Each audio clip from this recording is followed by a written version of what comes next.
Okay, good morning, millionaires. Good morning, millionaires. I hope you're feeling incredible this morning. My name is Haziq Ali. I want to welcome you to another Sales Tips Tuesdays. Every single morning, our job is to help you go further, faster, with less effort. Give me a replay, gang, if you're watching a replay. I love to see the ones that go in and take notes. This is going to be one of those kinds of mornings because we don't like to spend too much time here. We want to respect your time, but we want to make it profound, the time that we spend together every single morning. We're giving you either mindset, we're giving you skill set. There's always a little heart set mixed in there. If you missed the newsletter yesterday, then you missed it, man. But I'll tell you what you can do. You can go to millionaireminded.com and make sure you enroll in that thing. But just so we're all clear here, Good Morning Millionaire is a morning show for servant leaders and entrepreneurs. And every single Monday, we do mindset. Every Tuesday, we do sales tips. Every Wednesday, we do marketing. Every Thursday, we do leadership, and every Friday is Free Coaching Friday. I hope you set your schedule accordingly. Maybe you want to work on one area more than you want to work on the others, and you don't want to be here every morning doing your affirmations. Well, pick out the day that applies to you and make sure you are here so that we can add on to your strengths. We want to make you stronger. We want to make you better prepared to help the world, help this planet. Because if you have the ability to create joy, if you have the ability to create abundance and you don't, what you're doing is causing more misery. What you're doing is causing more scarcity. So this morning, we're talking about 18 different elements that are going to help you make the sale. Some of them you are doing well, I guarantee you. And then others you probably have not even thought about. We're going to get into that in a minute. But first, it's time to rep your city. What kind of business do you have? How does your business help people? We want to know about it. It's almost like free promotion. Make sure you like this thing. Make sure you share it with somebody else. You hear me? Make sure you subscribe, whether you're watching on Facebook, whether you're watching on YouTube. Make sure you click the bell or the button that allows you to subscribe so you never miss a show. I'm going to shout out a couple of our family members this morning, and let's get to it. All right. Yeah, good morning, Coach. Let's go. Let's get it. My man Digital Daryl is in the house. Let's go. Let's go. My man Damon Ivory. Cindy Russell is in the building. Let's get it. Man, let them know. Let them know. Hit the share button, y'all. Let's go. Let's go. Memph 10 is in the house. Let's go. Yuli. Yuli is normally first. A couple people beat her here this morning. I know she feels some kind of way about that. What's up, Hortense? Came for some sales tips this morning. I'm glad you made it in. My man Dennis Thicklin is in the house. Let's make sure we spread the word to everybody. If you have not purchased the book yet, reach out to me and I'll show you how to do it. I don't want to belabor the point. I got 7:30 on the dot right now, so we're going to get this party started. Check it out, millionaires. I want you to ask yourself, how good do you want to be at sales? How good do you want to be at sales? Somebody throw it in the comments. A scale of 1 to 10, how good do you want to be? I humbly submit to you that if you do not have sales skills, then you do not have all the power that God gave you. At the end of the day, it is about you understanding that sales is not the same thing as manipulation. Manipulation is when you're trying to convince somebody for your needs, right? Your wants. You're trying to get them to do what you want to do because it's in your best interest. That's called manipulation. Persuasion is when you're getting somebody past their fear to do things that are in their own best interest. Jesus persuaded. Prophet Muhammad, peace be upon him, persuaded. Moses, Noah, they persuaded. You get what I'm saying to you? And then you can talk about people that are more in the regular people world, like Gandhi, persuaded. Martin Luther King, persuaded. Marcus Garvey, persuaded. I want you to think about it. Is there one best way to persuade? Is there one best way to make a sale? Of course not. A sale is always broken down into elements.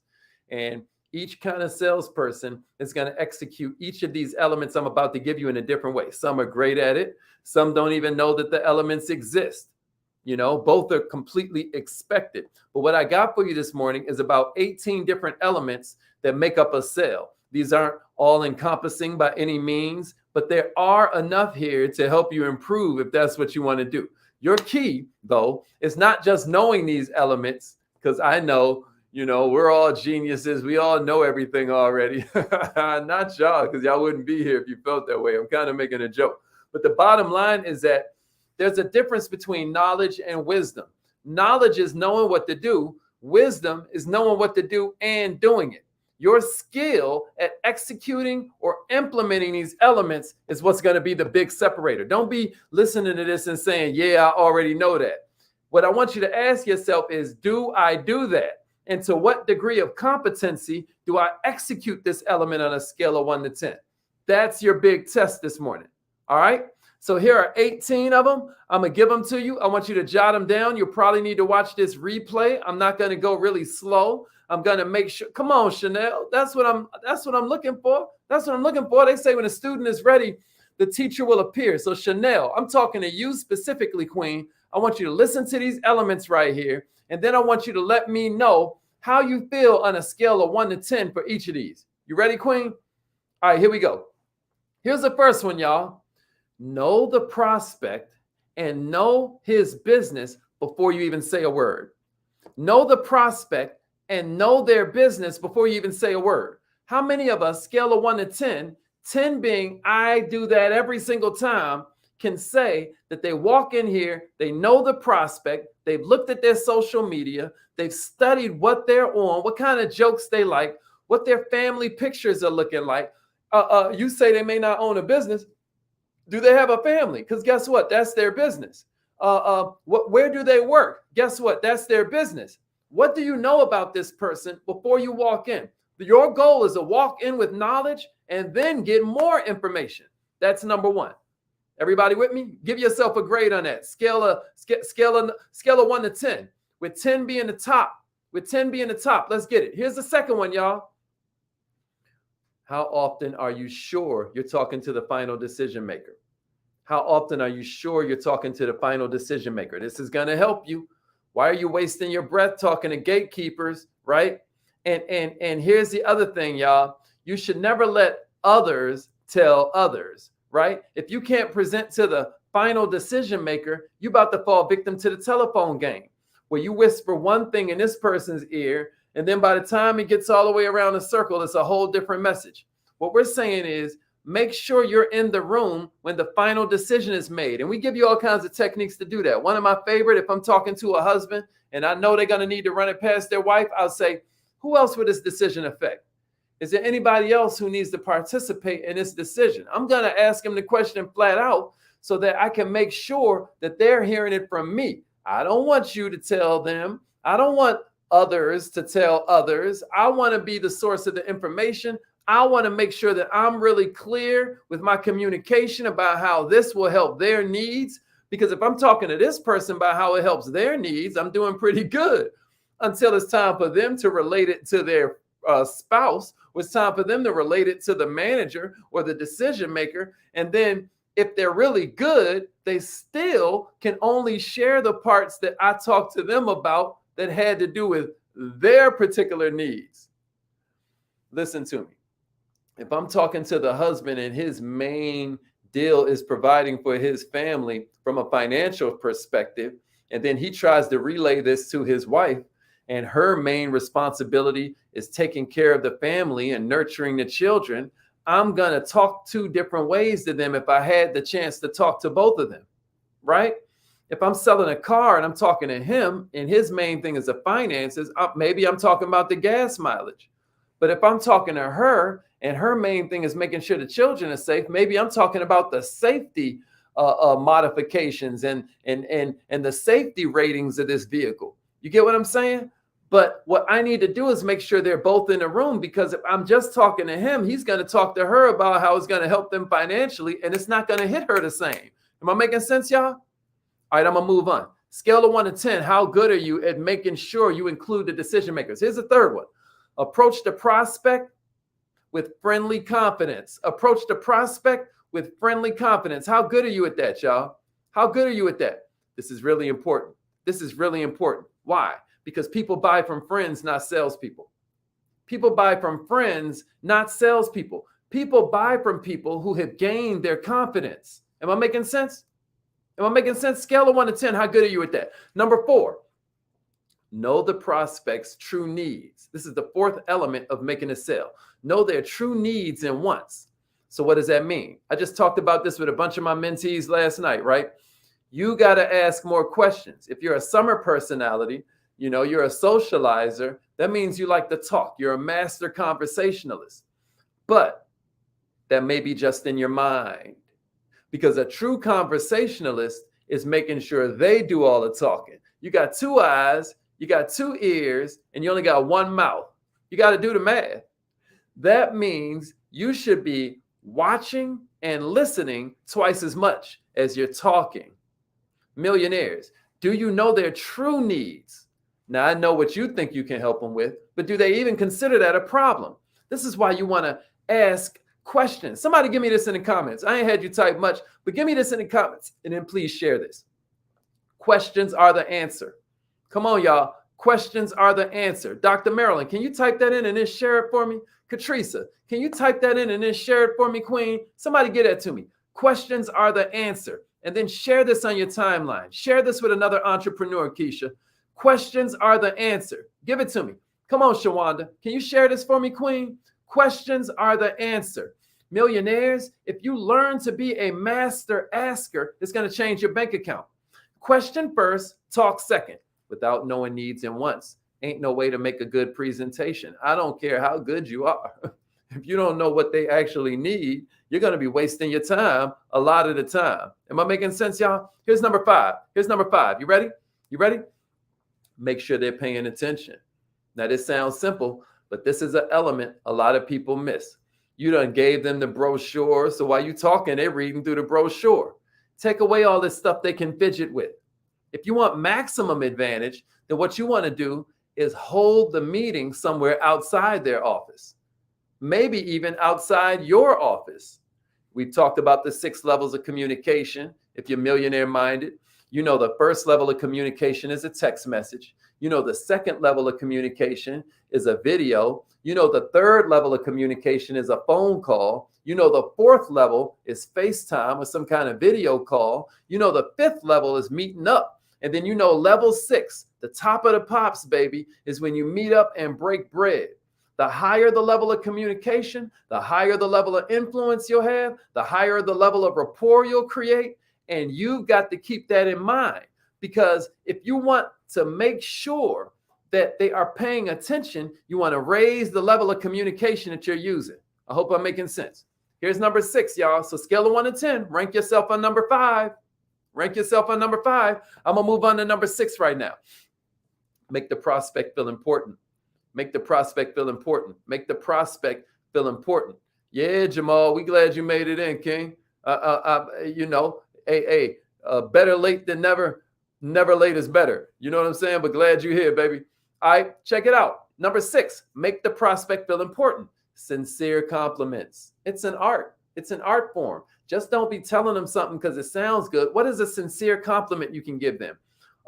Here's another thing that makes them feel important. Asking their opinion on something. Here's another thing that makes them feel important. Taking notes while they're talking. Here's another thing that makes them feel important. Praising their success, praising their accomplishments, and making sure that you're sincere with all the above. How good are you at making the prospect feel important? Let's go, Damon. Make the prospect feel important. Somebody making that clear to themselves this morning? Here's number 7. Show the prospect you care about them personally. Show the prospect you care about them personally. That is element number 7 that will help you make more sales. Talk in terms of them, not yourself, right? Offer a specific game plan for how your product or your service will impact their business, right? How your product or your service will impact their life. Show empathy when it's appropriate. When they tell you about issues that they're having, I mean, feel it like it's happening to you. You know how they always tell you clap like you clapping for yourself when you're at an event or something like that? Well, check it out. Feel their pain like it's happening to you. Empathy. Yesterday's newsletter, I gave you a bunch of ways to increase your empathy. Did you guys check that? If you got yesterday's newsletter, let me see some fire emojis. Let me see some fire emojis. If you didn't get yesterday's newsletter, I want to encourage you to join Entrepreneurishment. It's scrolling right there at the bottom. That's our newsletter for entrepreneurs and servant leaders. Don't miss it. It comes out every Monday. It comes out every Monday, and it's always chock full of stuff exactly like that. But what I'm telling you about number 7 is that if you show them that you care about them personally, you're going to change their life and you're going to change your own. Here's number 8. Here's number 8. You ready? Here's number 8. Here's number 8. Ask, what I call drop dead questions. What do I mean by that? Build confidence with questions, not a bunch of boring stuff about how great you and your company and your product are. People don't care what you do unless it helps them. You got me? So questions lead to answers about what's going to help the prospect. Questions create a buying atmosphere. So ask them good questions. Since we're on the subject, I'll give you a couple of my favorite. If I'm networking, one of my favorite questions to ask is, how will I know if I'm in front of your perfect customer? Man, I really love this, and I love this passion you're showing for what you do. I meet a lot of people, man. How will I know if I'm in front of your perfect customer? How am I know if I'm in front of somebody that you really want me to refer you to? What a question. Or if I'm talking to an end user, if I'm talking to a prospect that I know can personally use it, right? Then I might ask them something like, what does life look like in a few months if you don't fix this problem that you just now told me about? Or I might ask them, I said this one earlier, who else does this problem affect? I'm just curious. How long have you had this problem? I'm just curious. How did you get into this situation? Obviously, you're smart. You have a lot of resources. How did you get here? These are the kinds of questions that begin to create an atmosphere where people want to buy. See, people hate to be sold, but they love to buy. And everything happens in an atmosphere. What can I do to ramp it up? Here's number 9. Here's number 9. Present a compelling message. What's the difference between trying to convince and trying to compel? The way I like talking about it is convincing is they walk in your house and you say, man, go in the fridge. Mi casa is su casa. That's convincing, right? Compelling is I bring a warm tray of cookies and then I hold it out in front of you. Now it's almost like you're compelled to take one. Well, see, what are you doing to make your message compelling? Your ability to speak is as important as your ability to sell. Employ the prime motivational factors that are going to guide that person to action. I'm talking about greed, fear, vanity, sympathy, guilt. Believe it or not, these are emotions that can be worked into your talk, your presentation, your speech. As a matter of fact, this weekend's Kaizen Academy is going to be all about what we call train the trainer. If you've ever wanted to get better at your communication skills, and who doesn't, who shouldn't want to get better? I highly suggest you participate in this weekend's Kaizen Academy.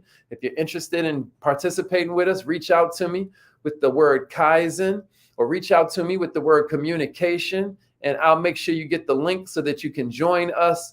Number 9 is present a compelling message. You're really going to enjoy this weekend's academy if that is something that you want to work on.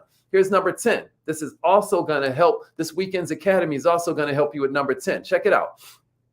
Tell stories that emphasize a point or tie in a message. Tell stories that help the prospect visualize results and visualize ownership of this product or ownership of their problem, where now they can take responsibility for it. Facts are boring, stories are interesting. Facts tell, stories sell. Facts are forgotten, stories get retold. Last night I was doing a presentation and I told them this whole story about how I got into entrepreneurship the real way. I'd been hustling my whole life, but how I got into entrepreneurship. And I told them this story that first gave me the epiphany that it's easier to make a lot of money quickly than it is to make a little money over a long period of time. I told them this story about the first event that I ever threw and the amount of money I made versus what the people around me were making working day in and day out at some job. I'm going to tell you something. Stories sell. Facts just tell. Here's number 11. Here's number 11. Make powerful statements that give the prospect confidence. Talk about how you help somebody. Talk about ways other people have used your products or services. I'm going to tell you something else you can do that helps the prospect build confidence. Know already the reservations that people normally have when you're talking about your prospect, when you're talking about your product, I meant to say. So let's say when you're talking about a car, you know that they're always worried about, the fact that the car, I don't know, let's say that they're always worried about how the car's roof is a soft top, and then you begin to tell them a story about how, and then some people worry about the car's roof being a soft top. But the beauty of it being a soft top is that it's also a convertible. And there's nothing like letting your roof down. I had a buddy, he didn't even want a convertible at first until I took him in a test drive down the highway.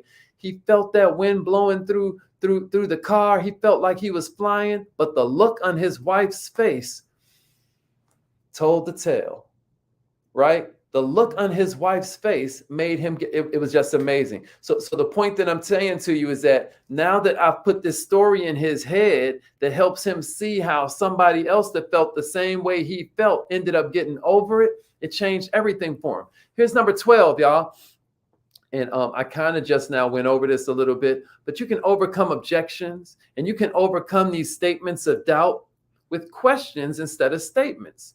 You can overcome them with stories instead of facts. But I'm going to give you an example of questions instead of statements while you're rating yourself on number 9, 10, and 11, right? Here's number 12. Overcome objections and statements of doubt with questions instead of statements. You know what a lot of people do, man, is they instantly rebuttal the person's objection and they don't realize it, but they're making the person feel even stronger about this fleeting opinion. So if you come back too fast, right? When they say, I don't have no money. And then you're like, you got money. You spent money on that iPhone. You spent money on that Starbucks. You have money. Now you're making them dig in like, no, I really don't have it. But instead, if I ask a question, right? If I ask a question like, so what does your life look like a month from now, 2 months from now, 3 months from now, if you still don't have money? Now it opens up their mind to solve their own objection, right? Because in your mind, you're like, yo, of course you don't have money. That's why I'm talking to you about it. Do you want it to be like that forever?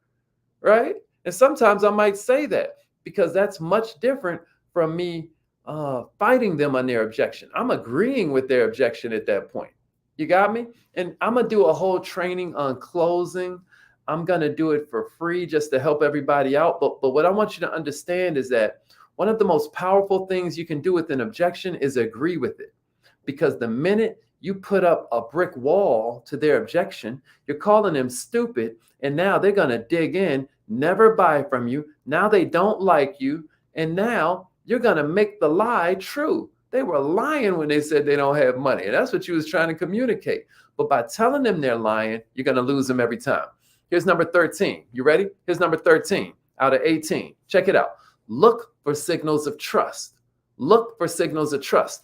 Yesterday, my man Earl asked me, he was like, yo, how do I know when they're ready to buy? How can I tell when there's a buy signal in the atmosphere? And I told him, one way that you can tell that they're ready is when they trust you enough to share their real problems. They'll look you right in the eye when they start to trust you. They'll ask you questions about ownership when they start to trust you. They'll ask your advice when they start to trust you. They'll ask and start to seek your reassurance when they start to trust you. And here's what I want you to write in the comments real quick. No trust, no sale. No trust, no sale. No trust, no sale. All right, number 14. Is everybody with me? Are y'all catching this? Number 14. Use testimonies as final proof, not as door openers. What do I mean by that? What do I mean by that? The prospect wants proof. And the only proof you've got is the word of other customers, other people who you solve problems for. So use your proof to close the sale, not open it. You got me? What you want to open with is your own story or stories you have about other people who have experienced the solution. If you don't have a story about yourself, first priority would be a story about yourself. Second priority would be a story about someone else's experience with it. But when it's time for the testimony, I prefer to use those to close the sale, or I prefer to use those to follow up. Am I making sense? Here's 15, y'all. Here's 15. Rank yourself 1 to 10 on using testimonies. Okay, I got one for you. How many of your customers do you have a video of them talking about how much you help them? Chanel, you listening? You listening? Queen, you've helped so many people in your career in entrepreneurship. How many of them have you collected into a little book? So when you meet them at the Starbucks, because that's a higher level of communication than just being on the phone, you can flip through this little book of all the testimonies of people that you've helped. Oh, Hazik, that takes work. Well, see, it only takes work in the beginning. After you've got it done, you now have something that's going to close every single sale that you walk up to. Are you listening? Are you listening? Here's number 16. Here's number 15. I'm sorry. Gain agreement. Now, I have a whole training there on Millionaire Minded TV about how you can get upfront contracts. That's like you're gaining agreement, right? So you're using questions like, when we're talking about gaining agreement in this way, you're doing what we call trial closes. You'll hear the preacher, if they're a really good communicator on Sundays or whatever place of worship you go to, you'll hear a lot of trial closes. Like I just did one. I was like, are you listening? Or I'll say, are you with me?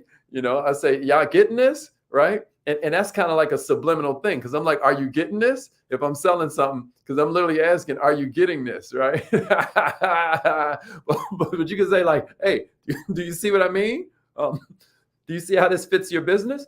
Do you see the potential impact on your productivity, right? I'm gaining agreement throughout the sale. I'm gaining agreement throughout the presentation. I'm gaining the agreement throughout the speech, because that makes it so that we're staying engaged with each other. And now it's easier to bring them on and out the cold at the end. Here's number 16. Check it out. Ask for the sale. Ask when you start. Ask in the middle. Ask at the end. I don't know how much deeper I can get with that one. Here's number 17. Close the sale, solidify the next action, and get out. This is the final agreement. Matthew 7:7. It's like, ask and ye shall what? Receive. The key is mutual agreement on the next action. Be sure it's a solid mutual agreement, or it's not time for you to leave yet. You got me? And then the last one I got for you, y'all, number 18 is be friendly, be funny, be relaxed, but be sincere. Be friendly, be funny, be relaxed, but be sincere. This is how it starts. This is how the presentation is given. This is how the sale ends. In other words, this is how the sale is made. I hope this was helpful for you, y'all. It's now affirmation time. Let's go get it. A lot of times you're like, man, I don't know if I feel like I've been transformed by this information. I want to be transformed, but I'm not sure. Well, guess what? Now it's time for you to work on your self-image. And we do that with affirmation. So call in right now. Thank you for tuning in. Please share, something powerful that you learned. Please share something powerful that you learned this morning. You can write it in the comments. You can share it with somebody else. That's going to do a few things. One, that's going to lock the information in your mind. And then secondly, you're going to help someone else. You're going to sow seed and therefore schedule a harvest. This weekend's Kaizen Academy is all about communication. It's all about what we call train the trainer. So come on and get busy with us, y'all. Come on and get busy with us. All right, you ready? Repeat after me. Say it like you mean it.